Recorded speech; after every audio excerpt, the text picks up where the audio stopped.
नवंबर 1994 नागपुर स्मृति दिवस 114 शहीद गोवारी समाज बंधुओं को भावपूर्ण श्रद्धांजलि दी गई। आज दुर्गापुर में वर्ष 1994 के उस हृदय विदारक घटना को 29 वर्ष पूरे हो गए, जिसमें अपने हक और अधिकारों की मांग को लेकर शांतिपूर्ण आंदोलन कर रहे गोवारी समाज के 114 आदिवासी बंधुओं ने शहादत दी थी। इस दुखद प्रसंग को आज भी महाराष्ट्र कभी नहीं भूल पाया है। शताब्दियों से वंचित अधिकारों की मांग के लिए लड़ रहे गोवारी समाज का बलिदान सामाजिक न्याय की लड़ाई में एक ऐतिहासिक अध्याय बन चुका है। आज पूरे महाराष्ट्र में समाज के इन वीर शहीदों को स्मरण करते हुए श्रद्धांजलि कार्यक्रम आयोजित किए जा रहे। दुर्गापुर ग्राम पंचायत की ओर से भी इन शहीदों के प्रति भावपूर्ण श्रद्धांजलि अर्पित की गई। इस अवसर पर प्रज्योत पुणेकर, उप सरपंच ग्राम पंचायत दुर्गापुर, नीता चामलाटे, अर्चना राउत तथा अन्य समाज भक्त उपस्थित रहे और मोमबत्ती प्रज्वलित कर शहीदों को नमन किया गया। कार्यक्रम में वक्ताओं ने कहा कि गोवारी समाज के 114 शहीदों ने अपने अधिकारों के लिए प्राण न्योछावर किए। आज भी उनकी कुर्बानी हमें न्याय, समानता और संघर्ष की राह पर चलने की प्रेरणा देती है। मौके पर 2 मिनट का मौन रखकर शहीदों की आत्मा की शांति के लिए प्रार्थना की गई और समाज की एकता तथा अधिकारों के लिए संगठित रहने का संकल्प लिया गया। हम सभी की ओर से 114 शहीद गोवारी समाज बंधुओं को विनम्र श्रद्धांजलि। देखिए चंद्रपुर से बेटी न्यूज हिंदी के लिए आशीष खरोले की यह रिपोर्ट।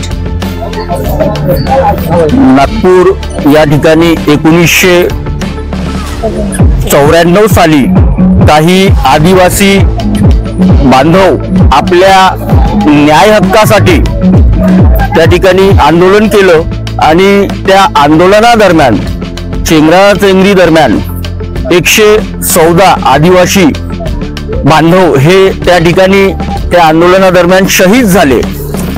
त्या शहीदांना मानवंदना देऊन त्यांना श्रद्धांजली अर्पण करण्यासाठी आज दुर्गापूर ग्रामपंचायतच्या मागे या ठिकाणी हे स्मारक अर्चिष भाऊ राऊत यांच्या माध्यमातून तसेच आदिवासी संघटनेच्या सर्व पदाधिकाऱ्यांच्या प्रयत्नातून हे स्मारक उभारण्यात आलेलं आहे। त्या 114 आदिवासी जे शहीद झाले आहेत त्यांना मानवंदना व श्रद्धांजली देण्याचा कार्यक्रम आज या ठिकाणी घेण्यात आलं। या ठिकाणी मोठ्या संख्येने आदिवासी बांधव या ठिकाणी उपस्थित झालेले आहे, तेव्हा हे कार्यक्रम या ठिकाणी घेण्यात येत आहे आणि आम्ही सर्वांनी श्रद्धांजली अर्पण केलेली आहे। इतके बोलून मी माझे संपवतो। थँक्यू। नमस्कार, मी नीता चामलाटे बोलत आहे। आज आपण सगळेजण इथे श्रद्धांजली द्यायला आलेलो आहे।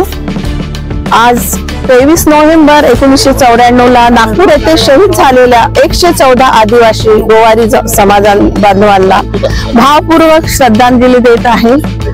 आज आमचा समाज एवढा दलित पण म्हणता नाही येत आहे, सगळे सुशिक्षित थोडे आहे खेळातले, परंतु आज आम्ही चंद्रपूर मध्ये क्षेत्रात असल्यामुळे इथे जे आमचे समाजाचे जे लोक आहेत त्यांनी इथे कसे नागपूरला जाऊ शकत नाही, त्यामुळे आज आम्ही इथे स्मारक बांधलेलं आहे।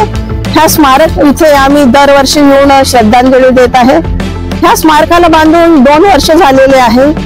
मी एवढंच बोलू इच्छिते की आम्हाला जरी जाता येते नागपूरला, पण आमच्या बांधवांना गोरगरीब जे आहे इथले रहिवासी त्यांना नागपूरला जाता येत, कारण की आपले कामं असतात, शेती असते, त्यामुळे नाही का आज आम्ही स्मारकाचे नियोजन केलेलं आहे 2 वर्षाच्या आधी आणि हे आता 2रं वर्ष सुरू आहे। आणि मी एवढंच बोलते की आज इथे येऊन आम्ही सगळ्यांनी भावपूर्वक श्रद्धांजली दिलेली आहे आणि याच्या पुढे समोर आम्ही याच्यापेक्षा थोडा मोठा परिसर बांधून घेऊ अशीच मी इच्छा करते समोरच्या व्यक्तींना। धन्यवाद। जय सेवा। सर्वात आधी सगळ्यांना माझं नाव अर्चना अर्चिष राऊत आहे। मी सगळ्यांना सांगितू इच्छितो की आज किमान 2 वर्ष झालेली आहेत की आम्ही एक इथे श्रद्धांजली स्थान बनवलेलं आहे आदिवासी गोवारींचं, जे 114 गोवारी शहीद झालेले होते नागपूरला। हिवाळी अधिवेशन मध्ये त्यांच्यासाठी हा स्मारक बनवण्यात आला आहे की जेणेकरून आमचं जे गोरगरीब समाज आहे नागपूरला न जाता श्रद्धांजली इथं आम्ही द्यायला यावं म्हणून. बस एवढंच सांगितलं की जे आजूबाजूला या चंद्रपूर जिल्ह्यामध्ये आमचे जे समाज आहे गोवारी समाज खास करून ज्यांना अजूनही माहिती नाही की इथं स्मारक बनवलेलं आहे म्हणून, तर त्यांना सांगतो सर्वप्रथम की इथं एक स्मारक बनवलेलं आहे. तर सगळ्यांनी दरवर्षी इथं श्रद्धांजली दुर्गापूर वार्ड नंबर 1 दुर्गापूर ग्रामपंचायत वार्ड नंबर 1 या ठिकाणी हा श्रद्धांजली स्थान बनवलेला आहे. तरी सगळ्यांनी इथं श्रद्धांजली द्यायला यावे हीच विनंती. हमारे चैनल को सब्सक्राइब करें, वीडियो को लाइक करें और कमेंट जरूर करें.